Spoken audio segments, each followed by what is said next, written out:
The Iliad by Homer. Book 4.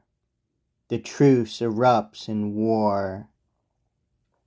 Now aloft by the side of Zeus the gods sat in council, conferring across Olympus's golden floor, as noble Hebe poured them rounds of nectar. They lifted golden beakers, pledging each other warmly, gazing down on Troy. But abruptly Zeus was set on infuriating Hera, courting her fire with cunning, mocking taunts. So, those two goddesses there are Menelaus's best defense, Hera of Argos, Boeotian Athena, guard of armies. Look at them, sitting apart, watching the dueling. So they take their pleasure. But Aphrodite here, with her everlasting laughter, always stands by Paris, and drives the deadly spirits from her man. Why, just now she plucked him away, she saved his life when he thought his end had come. Nevertheless, clearly victory goes to Menelaus, dear to Ares. So now we plan how the war will all work out.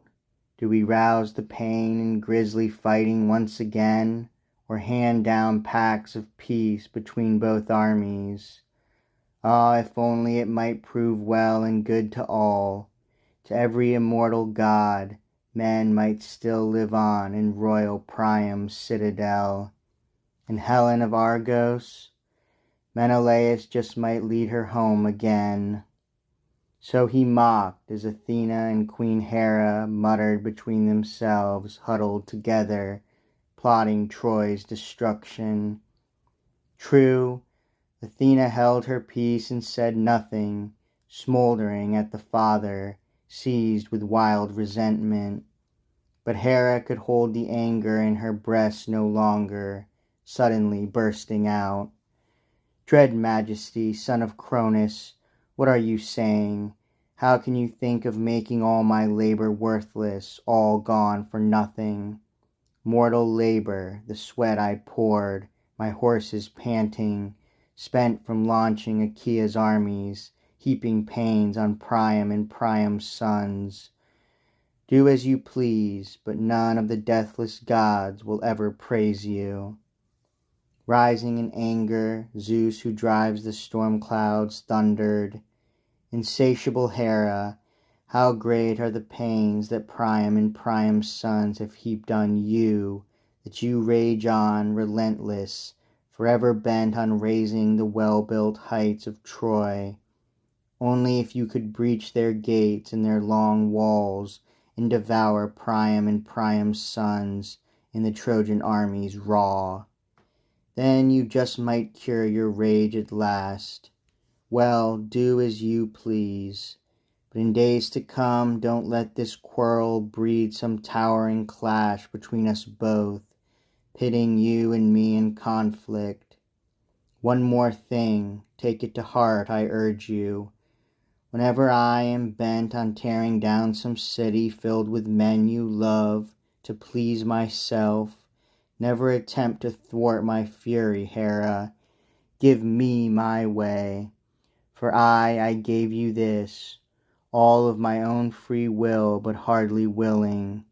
No, of all the cities under the sun and starry skies, wherever men who walk the earth have dwelled, I honor sacred Ilium most with my immortal heart.